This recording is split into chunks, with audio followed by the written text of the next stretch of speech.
Depois de 24 anos no poder, o ditador sírio Bashar al-Assad foi deposto por uma aliança rebelde liderada pelo HTS, grupo considerado terrorista pela ONU. A ofensiva tomou o controle de Damasco numa ofensiva relâmpago no domingo, mas os ataques rebeldes acontecem pelo menos desde o final de novembro, quando Alepo e outras cidades grandes do país foram controladas.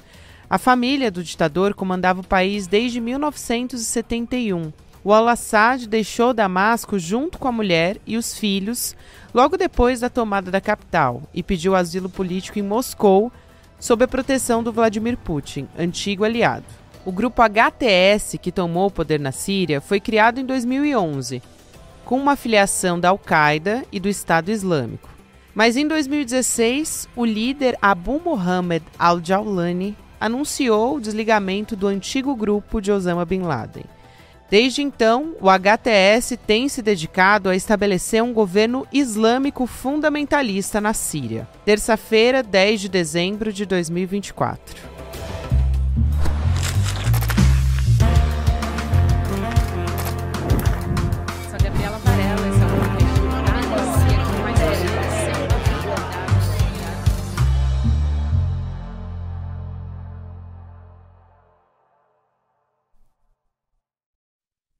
Olá, seja muito bem-vindo, seja muito bem-vinda. Eu sou a Gabriela Varelli e esse é o videocast em detalhes. E aqui, sempre com um convidado, uma convidada, a gente analisa uma temática, uma notícia importante do momento.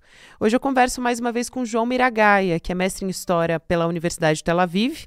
E ele é host do podcast também do Lado Esquerdo do Muro e colaborador do Instituto Brasil-Israel.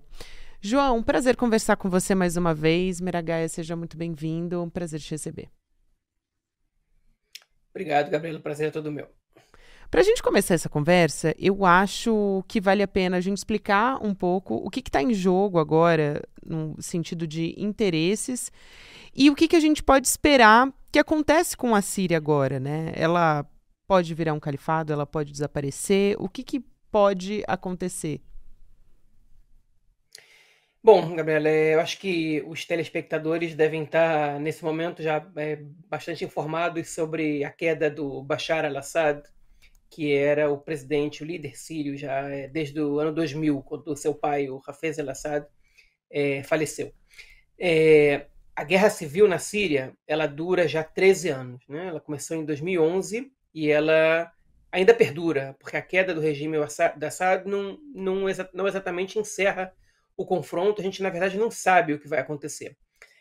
Você jogou algumas possibilidades, né, do que pode acontecer com a Síria a partir de agora. A gente não é muito bom em traçar futuro. A gente é bom olhar para o passado e entender as coisas baseado no que a gente viu. Agora, se a gente olhar situações razoavelmente semelhantes no resto do mundo árabe, nesse período pós-primavera árabe, a gente pode traçar alguns cenários possíveis para a Síria agora. A Síria pode continuar numa guerra civil que vai culminar numa divisão do país ou num confronto ainda maior, né? Como acontece, por exemplo, até hoje no Iraque ou no Iêmen. No caso do Iraque, não é exatamente originário da Primavera Árabe. A Síria pode ver grupos islamistas, como, por exemplo, os talibãs no Afeganistão, não exatamente como os talibãs, mas ao modelo sírio, governarem o país. Parte dos grupos de rebeldes são desse modelo também. O califado é como o Estado Islâmico se refere a esses domínios sunitas radicais. O Estado Islâmico tem enfraquecido comparado ao que já foram. E a Síria pode passar também por um processo de modificações em prol de uma democracia liberal, o que eu acho menos provável nesse momento, mas há uma pressão internacional muito grande para que ao menos algumas eleições diretas sejam feitas agora, após a queda do Assad. Mas é muito cedo para a gente entender mais ou menos qual vai ser essa correlação de forças e o que vai acontecer com a Síria. Sem dúvida, e acho que é difícil mesmo fazer esse exercício de futurismo, né? Mas acho que a gente entendendo um pouco o passado e também olhando para o presente, a gente pode ter algumas sinalizações. Acho que um passo importante para isso também é entender o que é o Hayat Tahrir al-Sham, né, que muitos especialistas têm chamado para facilitar também para as pessoas entenderem, né, de HTS e o que pode, qual que vai ser a dinâmica a partir de agora, né, pelos que eles têm sinalizado. O HTS, na verdade, é uma sigla em letras latinas para um grupo chamado Tahrir al-Sham, como você disse, que significa movimento de libertação do Levante. O Levante é essa região na qual estão localizados a Síria, o Líbano, o Estado de Israel, os territórios palestinos, parte da Jordânia. Historicamente, essa região é conhecida como Levante. E esse grupo ele é o autor dos ataques que causaram a derrubada final, a derrocada do regime do Assad, agora nesse último dia 8, na madrugada do dia 7 para o dia 8. É um grupo que é relativamente novo na Guerra da Síria, quando eu digo relativamente, é um grupo que se independizou, enfim, especificamente em 2017. Ele é um desdobramento, ele é um grupo que saiu de dentro da Al-Qaeda por uma discordância do ponto de vista de qual revolução e qual luta era mais importante. O HTC acreditava que o movimento sírio de libertação ele era um movimento nacional e não um movimento de revolução islâmica global, como acreditava a Al-Qaeda. Então, essa separação não impede os grupos de atuar em conjunto contra o regime do Assad, militarmente falando, e até politicamente também, mas essa movimentação, na verdade, esse fortalecimento desse grupo, que é um entre vários, aparentemente, militarmente, hoje ele é o mais forte, mas essa mudança de direção para um modelo mais nacionalista, né, um grupo nacionalista religioso sunita, aproximou esse grupo ainda mais do presidente da Turquia, do Tayyip Erdogan, e também de movimentos sunitas, às vezes um pouco menos doutrinários, como o regime saudita, e de grupos que a gente tem falado muito ultimamente, como o próprio Hamas. Ideologicamente, eles são um grupo que se identifica, de uma maneira ou de outra, com a antiga Irmandade Muçulmana, que foi muito forte na Síria durante muitos anos e foi o grupo mais oprimido pelo regime do Assad, tanto do pai quanto do filho, durante todos esses anos, de 53 anos de poder. Eu vou querer perguntar também a respeito de aliados, né? Quem ganha e quem perde com o Assad fora do poder. Mas eu acho importante também, apesar de a gente ter estudado bastante nos últimos dias, né? Porque foi tudo rapidamente, né? Foi muita informação. Na verdade, é um processo que já vem acontecendo, mas na imprensa isso se deu mais fortemente desde o final da semana passada. A gente começou a falar mais sobre isso. E, Miragaia, por que o Assad começou a perder força, né? Como que ele começou a perder força? Eu acho que a união de duas coisas, né? Na verdade, de várias, mas pensando aqui em dois componentes, que é o Assad perdendo força e os rebeldes lançando uma ofensiva. Como é que essas coisas aconteceram concomitantemente e a gente chegou até esse resultado?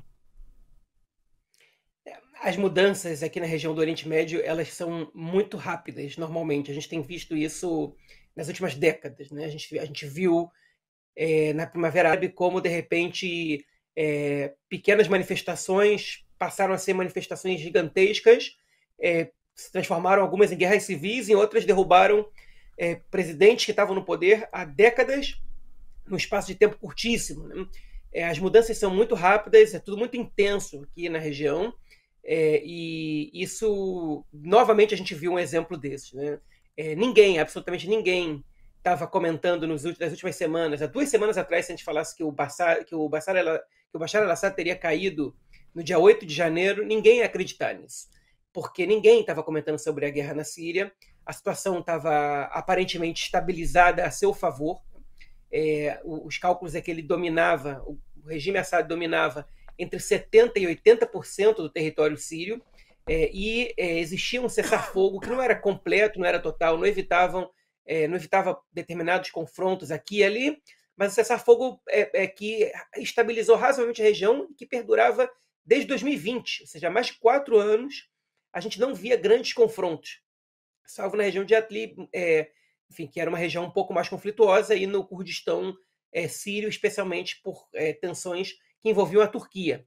E, de repente, parecia tudo um castelo de cartas sendo derrubado em um dia, um simples ataque, né, uma quantidade de ataques simultâneos. A cidade de Alepo, que é a segunda maior cidade da Síria, foi derrubada e foi conquistada pelos rebeldes, e rapidamente o exército do Assad retrocedeu, disseram que iam se resguardar para contra-atacar no futuro próximo, e poucos dias depois, de repente, o regime já tinha caído, Damasco já estava conquistado pelos rebeldes e tudo acabou.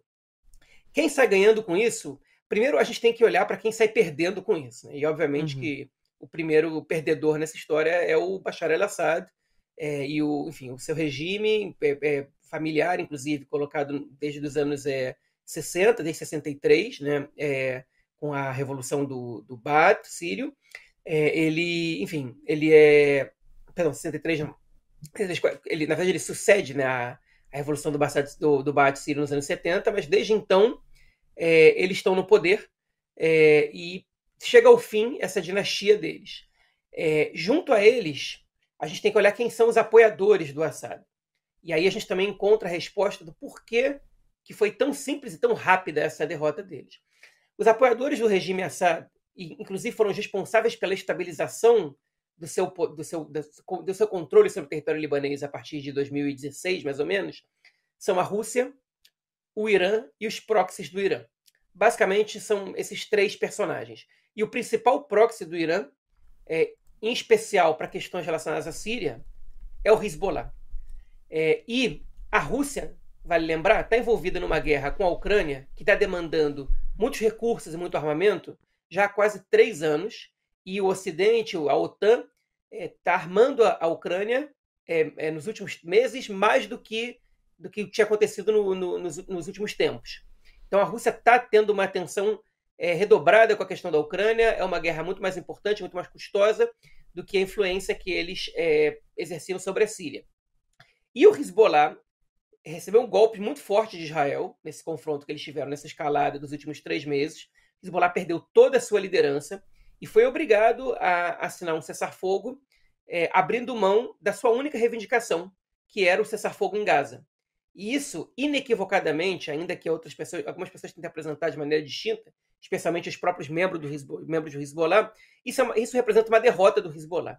E o Hezbollah não toma decisões, a liderança do Hezbollah não toma decisões desse nível sem consultar o Irã. Então a gente pode considerar que essa é uma derrota dupla. E os rebeldes sentiram o cheiro da fraqueza. E aí a gente tem que olhar para os vencedores. Porque o principal interessado, nesse momento, na queda do regime Assad, era a Turquia. A Turquia estava de olho na questão da Síria já há bastante tempo. A Turquia ajuda, fortalece os rebeldes, tanto por uma identidade ideológica, quanto também por questões pragmáticas. A Turquia quer evitar a soberania, que os curdos declarem autonomia ou até mesmo soberania sobre o Kurdistão turco, que faz fronteira com o Kurdistão sírio, né? Ou seja, os lugares onde habitam a grande maioria dos cidadãos curdos dos 2 países, e eles também perceberam essa fraqueza e armaram os rebeldes, incentivaram e coordenaram essa vitória. Outros personagens, eles podem, nesse momento, ser apontados como vencedores ou perdedores, mas, por exemplo, Israel, nessa situação, de uma forma ou de outra, entende que o Hezbollah e o Irã saem enfraquecidos. E isso não deixa de ser uma vitória para Israel. Por outro lado, nenhuma força que pode chegar ao poder na Síria, ela é minimamente favorável a Israel. São todas forças hostis. Então, por um lado, você tem os apoiadores do Hezbollah e, por outro lado, do Hamas. Então, não dá para a gente apontar outros vencedores nesse caso. Talvez a Ucrânia possa se beneficiar dessa derrota da Rússia, mas ainda é muito cedo para dizer se isso vai influenciar de uma maneira A, B ou C na guerra entre os 2 países, ou como vai influenciar em Israel. Eu acho que a Turquia como vencedor e, obviamente, os rebeldes a gente pode destacar, e os perdedores estão mais claros do que os vencedores nesse momento. São vários aspectos aí, né, Niragaia? Tem também, além, você já até explicou, né, a respeito do Talibã, como é que isso impacta, mas também tem incerteza em relação ao Estado Islâmico, né? Se existiria uma possível reorganização também, esse é um aspecto. Quero perguntar a respeito de Putin, né, e da Rússia, nesse sentido que o presidente Vladimir Putin já reagiu de forma agressiva, vamos dizer assim, em outras oportunidades, e se justamente por uma percepção de enfraquecimento, vamos dizer assim, né? E se ele poderia ter um movimento mais ofensivo a partir daí também. Como é que fica a questão da Rússia nesse xadrez todo? Olha, a Rússia, ela reagiu de imediato aos primeiros ataques dos rebeldes. Ela bombardeou pontos, bombardeou base dos rebeldes, bombardeou pontos-chave que estavam sendo atacados pelos rebeldes para dificultar o avanço. Mas eu acho que o Putin entendeu rapidamente que ele não podia conter esse avanço sozinho. Ele compreendeu que as forças leais ao Assad não tinham condições de sustentar a defesa. E aí ele mudou de estratégia e começou a retirar da Síria parte de suas forças. Ele ainda mantém bases na Síria, mas ele retirou parte relevante das suas forças. E a própria família do Assad fugiu para a Rússia, né? E o próprio Assad, hoje em dia a gente sabe, hoje, né, no dia de ontem a gente ficou sabendo, a gente teve a certeza, perdão, que ele também ficou asilado na Rússia, um asilo chamado por Moscou de um asilo humanitário, né? Obviamente, se o Assad permanecer na Síria, as chances dele ser morto pelos rebeldes é muito grande. Enfim, então a Rússia, em determinado momento, eles usaram da força e depois, aparentemente, eles abdicaram disso. A gente não pode ser ingênuo e achar que as decisões tomadas por Moscou elas não são debatidas com outras potências e com outras forças na região. A imprensa russa ela tem a imprensa pró-Putin, principalmente, que é a maior parte da imprensa russa, ele tem evitado criticar o presidente da Turquia. Enfim, aparentemente o Putin ele entrou em contato com o presidente da Turquia, os dois países estabeleceram de alguma maneira como ia se dar essa queda do regime. O fato do primeiro-ministro sírio ter admitido que estava disposto a fazer a troca de informações e passar o poder, e os rebeldes estarem fazendo isso de maneira civilizada e controlada, ainda não terem recebido o poder totalmente, estarem participando desse jogo de troca de poder, também é um indicativo de que a Rússia não abandonou exatamente o jogo, simplesmente passou a tentar atuar de outras maneiras. O próprio Irã, o próprio regime iraniano, admitiu hoje está em contato já com o novo governo sírio. Ninguém sabe exatamente quem é esse novo governo, mas o Irã já buscou os líderes dos rebeldes para estabelecer um contato. Então, as zonas de influência elas vão ser redesenhadas aí, e os grupos que que eram apoiadores do regime Assad, eles não querem deixar de ter influência na região. A grande questão é qual vai ser o tamanho dessa influência. Em relação ao Estado Islâmico, existe uma preocupação pelo fortalecimento desse grupo, que foi muito debilitado por uma coalizão de forças lá para as idas de 2015, 2016, 2017, que reduziram muito a força do Estado Islâmico, que chegou a conquistar metade da Síria e metade do Iraque, e hoje eles têm uma força bem diminuta, eles conquistam eles ocupam as regiões isoladas ali, em cooperação com outros grupos, e não ameaçam exatamente o poder dominante ali, nem do Assad, nem da maioria dos rebeldes, né, do consenso ali entre os rebeldes. Eles podem se fortalecer nesse momento, mas eles não são o principal candidato a assumir as rédeas da Síria agora. Falar também, né, professor, a respeito das colinas de Golã, que são um componente importante na história. Acho que nem todo mundo está familiarizado, então vale a pena dizer o que é esse território e por que eles são um fator importante nessa história, né? Além disso, depois da queda do Assad também, Israel intensificou bombardeios ali na Síria. Acho que esse contexto todo também precisa ser explicado. Nesse caso, eu acho que essa ocupação israelense da zona desmilitarizada das colinas do Golã, porque a gente tem, o que são as colinas do Golã? As colinas do Golã são um território sírio que Israel ocupou em 1967, alegando que a região do Mar da Galileia ela era vulnerável a ataques sírios feitos do alto das colinas, e que a conquista daquela região era fundamental para garantir a segurança das populações israelenses na região. Da mesma maneira que Israel ocupou a Península do Sinai, a faixa de Gaza, a Cisjordânia, Israel ocupou as colinas do Golã. A Península do Sinai, Israel devolveu ao Egito em troca de um acordo de paz, e os outros territórios Israel manteve a seu poder, construiu colônias neles, também havia construído no Sinai e evacuou essas colônias até 79, até 82, na verdade, quando Israel terminou de devolver o Sinai.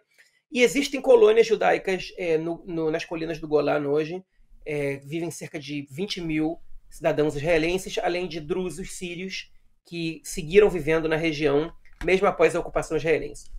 Agora, ao contrário da Cisjordânia e da faixa de Gaza, Israel declarou soberania sobre as colinas do Golã. Isso quer dizer o quê? Que Israel anexou essa região. A comunidade internacional não reconhece essa anexação, considera que as colinas do Golã são um território ocupado. Eu não acho que está nos planos, nem sequer desse governo da extrema-direita israelense, construir colônias na zona desmilitarizada, até porque elas também ficariam expostas mais ainda a ataques vindos da Síria.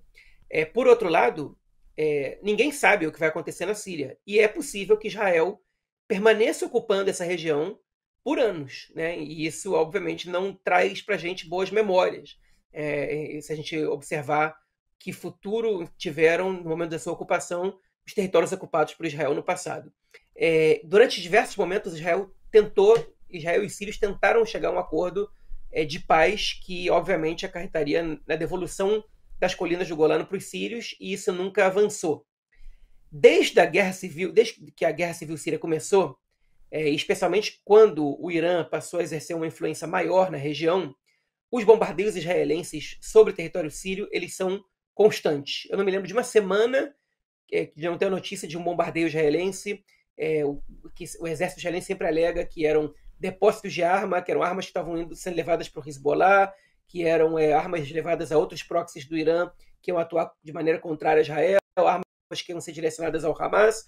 Sempre há bombardeios israelenses na Síria, e depois do 7 de outubro elas aumentaram ainda mais. Enfim, e Israel continua bombardeando a Síria depois da queda do Assad. O que Israel alega é que Israel está destruindo os depósitos de armas químicas e de armas convencionais que podem chegar às mãos do Hezbollah, porque agora que a Síria virou terra de ninguém, o perigo de que grupos hostis a Israel tenham acesso a essas armas é muito alto. Os Estados Unidos também realizaram algumas ações nesse aspecto, e há uma preocupação sobre quem pode se ocupar dessas armas químicas. Isso é o que o governo israelense alega. Por outro lado, eu acho que se efetivamente os rebeldes assumirem o poder e cortarem as relações com o Hezbollah, Israel, a médio prazo, vai ver essa ameaça ao norte do país ser diluída de maneira impactante, porque não há o perigo de ataque de nenhuma força ao Estado de Israel, pelo menos a médio prazo.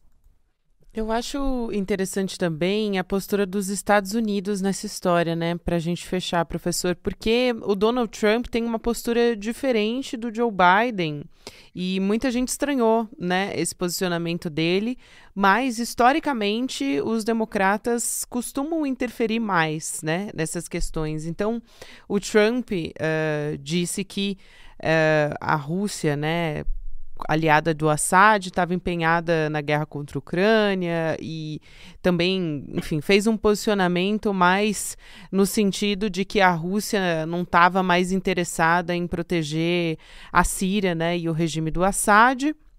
E o Joe Biden já fez um outro posicionamento, dizendo até que, enfim, o regime do Assad acabou e tal, é um momento de risco, de incerteza.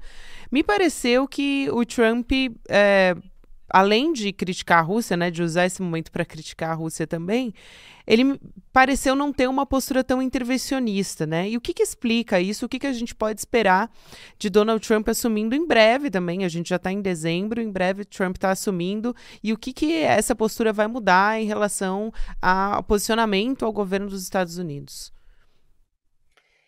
Olha, se a gente olhar para o passado, a gente vai ver que o Trump ele tem uma política externa muito menos intervencionista nos confrontos armados no Oriente Pois Médio é. do que tiveram os governos Obama e o governo Biden. Eu acho que, enfim, se a gente olhar o governo Bush atacou o Iraque, atacou o Afeganistão. Então, eu não sei se trata exatamente de uma diferença entre democratas e republicanos, ou se é uma característica específica do Donald Trump como presidente dos Estados Unidos. Uhum. E eu acho que isso, de alguma maneira, umas poucas coisas fazem sentido nas ações do Trump, né, e fazem ter uma lógica entre as suas palavras e seus atos, é quando ele afirma que ele não deseja usar o dinheiro do contribuinte norte-americano ou estadunidense para questões que não tem nada a ver com a vida dessas pessoas. Então, o Trump, por exemplo, ele retirou tropas do Afeganistão como nenhum outro presidente já feito antes, da própria Síria. Os Estados Unidos, até pouco tempo atrás, tinham menos de 1.000 soldados na Síria, né? E isso se deveu principalmente às ações do Donald Trump, que comandou uma evacuação quase completa dali. Depois da destruição do Estado Islâmico, destruição não total, mas do enfraquecimento, ele retirou as tropas. E a declaração dele, ele inclusive disse: essa não é a nossa guerra. A gente não vai se meter nisso. Isso é problema deles. Ele critica o Putin dizendo: olha só, você não conseguiu controlar a situação na Síria, é urgente que você chegue a um cessar-fogo na Ucrânia. Aparentemente, o Trump está atuando em prol do fim dos confrontos, porque ele não quer se envolver nem financeiramente e nem politicamente nessas questões. Ele sabe também que a perspectiva de sair derrotado ou os riscos que os Estados Unidos correm quando se metem num confronto internacional é alto, nem sempre traz popularidade ao presidente, e ele prefere se esquivar disso e realmente não investir, não gastar dinheiro. Então, no momento, por exemplo, que Israel se envolve numa guerra e o Congresso decide, o Congresso faz pressão, existe um lobby para que aumentem o orçamento de segurança destinado a Israel todos os anos. O Trump sabe que é dinheiro dos cofres do governo que está indo para Israel. E ele não quer que isso aconteça. Por isso ele pressiona também o governo israelense a terminar a guerra em Gaza. Por isso que ele pressionou o governo israelense a chegar a um cessar-fogo com o Hezbollah. Eu acho que é por isso também que ele já está se esquivando de se meter na Síria. Ele não quer, e se direcionar orçamento já pode ser uma questão impopular e problemática, enviar soldados ainda mais, porque eles voltam às vezes dentro de caixões. E isso pode trazer também umas reações impopulares ao governo. Então, nesse ponto, eu acredito nas palavras do Trump. Eu acho que ele realmente não está interessado em se envolver militarmente nesse confronto, não porque ele é uma pessoa crível, Óbvio. mas porque o seu governo anterior, foi assim. E eu acho que ele tende a repetir essa política externa que, se não foi de grandes sucessos, né, para ele, isso é questionável, pelo menos perante os olhos do eleitor americano, pelo menos não foi um fracasso retumbante como foi a política externa do governo Biden. Quero muito agradecer sua presença aqui, professor. João Miragaia é mestre em História pela Universidade de Tel Aviv, né, e host do podcast também do Lado Esquerdo do Muro, colaborador do Instituto Brasil-Israel. Sempre um prazer te ouvir. Obrigado, até uma próxima. Obrigado a você, Gabi. Até mais. Até mais. E a gente encerrou o episódio de hoje falando sobre a postura dos Estados Unidos e de Donald Trump. Justamente é o tema da nossa próxima série aqui exclusiva do ICL, que foi toda elaborada pela nossa Heloísa Vilela, repórter aqui do ICL, nossa analista, colunista também. Ameaça global, os perigos da nova era Trump, entenda como o novo governo pode destruir o futuro do planeta.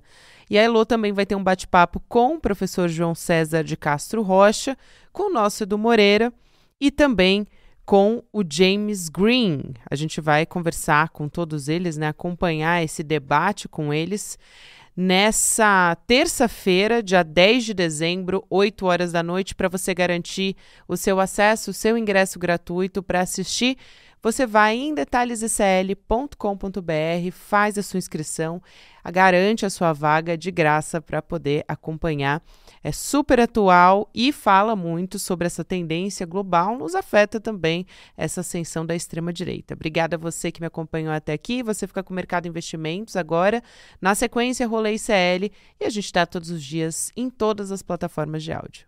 Até amanhã! É quase inacreditável que os eleitores dos Estados Unidos tenham escolhido um novo presidente que é um homem declaradamente machista, racista e condenado em 34 acusações. A reeleição de Donald Trump é um golpe duríssimo no que a gente entende como democracia no mundo moderno. Para entender esse futuro incerto, o ICL lança uma nova série original, Ameaça Global, os perigos da nova era Trump. Vem participar do lançamento oficial com a exibição do primeiro capítulo da série no dia 10 de dezembro, às 8 horas da noite. Eu estarei lá ao vivo com Eduardo Moreira e outros convidados para um debate essencial para a gente entender o que está acontecendo. Então, clica lá em Saiba Mais e se inscreva para participar.